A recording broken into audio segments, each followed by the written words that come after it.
Hello everyone, welcome back to our channel. I hope you all are doing good, and as promised, Legal Beast is back with current affairs of 3rd September. So as you all know, we are discussing current affairs on the daily basis, right? So here is the first. Bangladesh Prime Minister Sheikh Hasina to pay 4-day visit to India. अब इससे क्या है कि हमें एक तो ये पता चल गया कि बांग्लादेश के प्राइम मिनिस्टर का नेम क्या है और वो कितने दिन के टूर पे आ रही हैं, कब से कब तक है, ठीक है। तो वो 4 डे के टूर पे है यहाँ पे और वो प्राइम मिनिस्टर मोदी जी के साथ अपनी मीटिंग हेल्ड करेंगी। और वो लास्ट आई थी अक्टूबर 2019 में।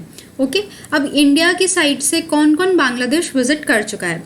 तो president Ramnath Kovind and PM Narendra Modi visit कर चुके हैं between March and December of 2021। Okay, इसमें आज सच इतना कुछ नहीं है जो आपको याद रखने के लिए है, बस नेम्स हैं जो आप याद रख सकते हैं। और अगर आपसे मतलब ये पूछे कि करंटली किसने विजिट किया है तो आप इनका नाम ले सकते हैं। Okay, UGC chairman Jagdish Kumar appointed as AICTE's interim head. अब अगर आपने मेरी लास्ट वीडियो देखी होगी तो मैंने अपनी कुछ लास्ट वीडियोस में बताया कि जब भी कोई ऐसा नाम आता है कि कोई कहीं पे अपॉइंट होता है तो वो न्यूज़ हमारे लिए बहुत ज़्यादा इम्पॉर्टेंट हो जाती है, क्योंकि हमें उस इंसान से रिलेटेड जितनी इन्फॉर्मेशन है वो निकालना बहुत ज़रूरी है कि अगर अभी वो अपॉइंट इस पोस्ट पे हुआ है तो उससे पहले कौन था उस पोस्ट पे, या वो पर्टिकुलर इंसान इससे पहले कौन सी और पोस्ट पे था, है ना। हमें डेजिग्नेशन बहुत ज़रूरी हो जाता है, ठीक है। तो UGC university grants commission UGC chairman Jagdish Kumar has been appointed. इससे मतलब ये समझ में आ रहा है कि ये जगदीश कुमार क्या है, अभी यूजीसी के चेयरमैन हैं। Has been appointed as the interim head of all India council for technical education AICTE के ये इंटरिम हेड भी हैं, ठीक है। The current chairperson Anil Sahasrabudhe retired on September 1। अब करंटली कौन थे तो उनका नाम भी आ गया, ठीक है। Mister Jagdish Kumar was appointed as UGC chairman on 4th February। अब ये 4th February को यूजीसी के चेयरमैन बने थे और अब ये अपॉइंट कर दी गए इंटरिम हेड ऑफ AICTE, ठीक है। और अभी वालों का नाम भी आपको पता चल गया कि अभी कौन थे इनसे पहले यूजीसी के चेयरमैन, AICTE के chairman. Okay, and Mr. Jagdish Kumar appointed as UGC chairman on 4th February 2022. He earlier held the post of Vice Chancellor of JNU Jawaharlal Nehru university. ये भी हमें पता चल गया कि इनके पास और पहले कौन सी पोस्ट थी, ठीक है।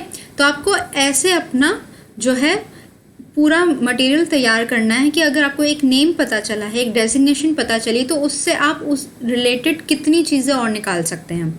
Okay, the next is Rajasthan government launches महिला निधि एक क्रेडिट स्कीम फॉर विमेन। अब हमें इसमें ये देखना है कि क्या ये और किसी गवर्नमेंट ने और किसी स्टेट गवर्नमेंट ने लॉन्च की थी। तो अगर आप लास्ट लाइन पे आएंगे, लास्ट 3rd लाइन पे, तो after Telangana Rajasthan has become the second state in the country to establish the Mahila Nidhi scheme. That means Rajasthan से पहले तेलंगाना कर चुका है ये, ठीक है। तो ये भी हमारे लिए जानना ज़रूरी हो गया, हमें 2 बातें पता चल गई, ठीक है। अब ये क्या स्कीम है, अब हम इसके बारे में पढ़ते हैं। Rajasthan CM Ashok Gehlot has launched a women only loan scheme महिला निधि। इससे मतलब हमें ये समझ में आ गया कि सिर्फ वुमेन्स को ही इस स्कीम के अंडर लोन मिलेगा। It has been launch to ensure the availability of credit to women for starting new businesses, कि अब औरतें जो हैं उनको भी बिजनेस अगर करना है तो कितना ईजी हो जाएगा उनके लिए कोई भी बिजनेस स्टार्ट करना, ठीक है। The scheme will disburse loans of up to ₹40,000 within 48 hours.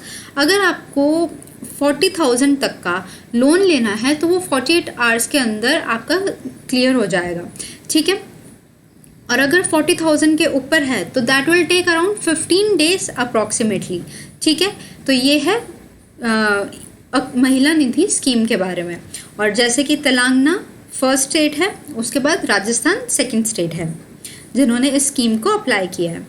Uttarakhand education department launches e-governance portal Samarth. अब आप ऐसे सामर्थ जो भी पढ़ना है वो पढ़ सकते हैं। The Uttarakhand education department launched N e-governance portal Samarth in August 2022. It will provide all administrative and educational updates, including information about entrance exams and appointments from 5 state universities and 140 public schools. अब ये अपने administrative और educational facilities या उनके regarding जो भी notification updates हैं उनको और मजबूत करने के लिए अब ये इन्होंने एक पोर्टल एस्टैब्लिश किया है, ठीक है। It has been launch to make the education system more transparent in the state, ठीक है। UIDAI tops grievance redressal index in August 22। The unique identification authority of India, ये हमने बहुत सुना है नाम, आधार कार्ड, UIDAI, है ना, has topped among all ministries and departments in resolving public grievances for the month of August 2022। In UIDAI ने जितने भी डिपार्टमेंट्स हैं, मिनिस्ट्रीज़ हैं, उनमें टॉप किया है कि इन्होंने सबसे ज़्यादा ग्रीवियंसेस हैं, सबसे ज़्यादा मतलब लोगों की जो समस्याएं हैं वो सॉल्व की हैं अगस्त 2022 में, ठीक है। UIDAI which oversees as Aadhaar has been a top performer, ये क्या है, टॉप परफॉर्मर है in the resolution of cases received through the centralized public grievance redress and monitoring system. अब देखिए नीचे मैंने आपके लिए और एक आसान चीज़ बताई कि हमें कैसे पढ़ना होता है। अब UIDAI कब फाउंड की गई थी, दैट इज़ 2009, और इसके CEO कौन है, दैट इज़ सौरभ गर्ग। तो अब आपको समझ में आ रहा होगा धीरे धीरे, हमने इतनी वीडियोस कवर कर ली हैं कि हमें करंट अफेयर्स जितनी भी होती हैं उसमें कैसे वर्क करना होता है। सिर्फ हमें वो पढ़ के ठीक है नेक्स्ट करंट अफेयर क्या है ऐसे नहीं करना है, उनमें कुछ इम्पोर्टेंट है वो हमें समझ नहीं आता है तो हमें वो ऐसे समझ में आएगा कि ऐसे पढ़ते हैं। Okay, historian B. Sheikh Ali passes away, noted historian and former vice chancellor of Mangalore and Goa universities। अब देखिए इसमें आपको पता चला कि ये B, अब हमें लगा कि कोई गुजर गया, उसके बारे में हमें क्यों जानना है, इसलिए जानना है क्योंकि वो फॉर्मर वाइस चांसलर थे मैंगलोर के एंड गोवा यूनिवर्सिटीज़ के, ठीक है। He was the General President of the Indian History Congress at its 47th session in 1986 and the Founder President of the South India History Congress in 1985. He is a recipient of the Rajyotsav Award and has authored a total of 23 books in English. तो आप इनके बारे में थोड़ा जान सकते हैं, पढ़ सकते हैं, ठीक है। Then we have, Meghalaya CM launches rural backyard piggery scheme for farmers welfare। Meghalaya CM Conrad के संगमा, अब इससे आपको मेघालय के CM का नाम भी याद हो जाएगा, has launched rural backyard piggery scheme with an aim to ensure that the farmers earn a sustainable livelihood through different livestock farming activities। अब उन्होंने अपने फार्मर्स के लिए एक स्कीम लॉन्च किया है, ठीक है। अगर मतलब रूरल बैकयार्ड पिगरी स्कीम अगर पूछा जाए तो वो मेघालय के CM ने लॉन्च किया गया, ठीक है। Under the phase 1 of the scheme the government has earmarked rupees 15.18 crore under which 4 high yielding improved varieties will be distributed to 6,000 families। The additional rupees 25 crore will be earmarked to roll out the second phase of the program। इसमें आगे scheme के बारे में है, आप अगर interested हैं extra knowledge के लिए तो आप इसे पढ़ सकते हैं, समझ सकते हैं, याद कर सकते हैं, ठीक है। Forbes Asia 100 to watch 2022 India startups features in the list. अब ये हमारे लिए इम्पॉर्टेंट है क्योंकि इंडियन स्टार्टअप कंपनीज का भी इस लिस्ट में नाम आया है। Forbes Asia released the second edition of the list titled Forbes Asia 100 to watch 2022। The list highlights small companies and startups on the rise across the Asia Pacific region।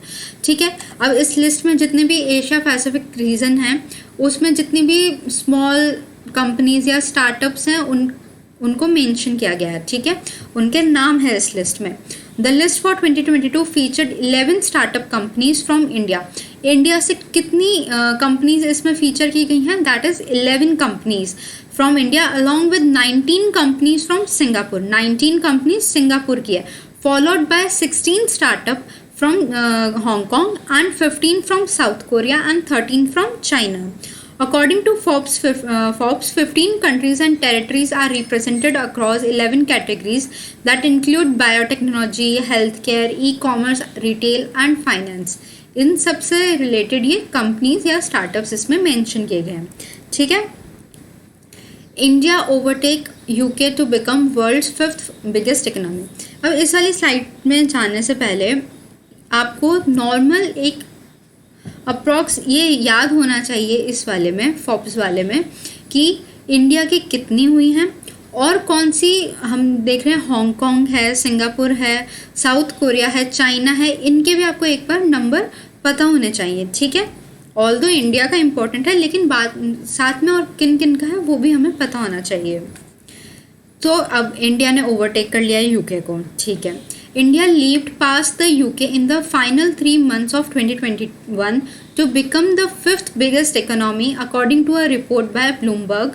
The ranking is based on GDP figures compiled by the International Monetary Fund, that is IMF. India is behind just the US, China, Japan and Germany. India बस अब US, China, Japan and Germany से पीछे है, उसने UK को already पीछे कर दिया है। India's economy is projected to grow at 7% in 2022 and 23. Normally अभी इकोनॉमी का बहुत वो है, तो पूछा जा सकता है कि अभी कितनी है इंडिया की, ठीक है। India's economy is projected to grow at 7% in 2022 and 23.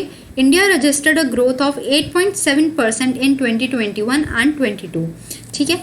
तो इससे हमें एक और चीज़ क्लियर हो गई कि हमें थोड़ा बहुत भले ही हमें इंटरेस्ट हो या ना हो, हमें इकोनॉमी, जीडीपी, इन सब के बारे में भी लाइट जला लेनी चाहिए अपने दिमाग में, उनके बारे में भी थोड़ा है डे टू डे बेसिस हमें रीड करना चाहिए।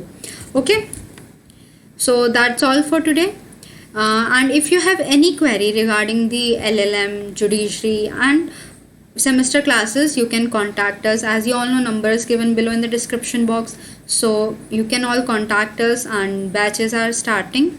And I hope you like the video. We will be getting back to you with our next video. Thank you so much.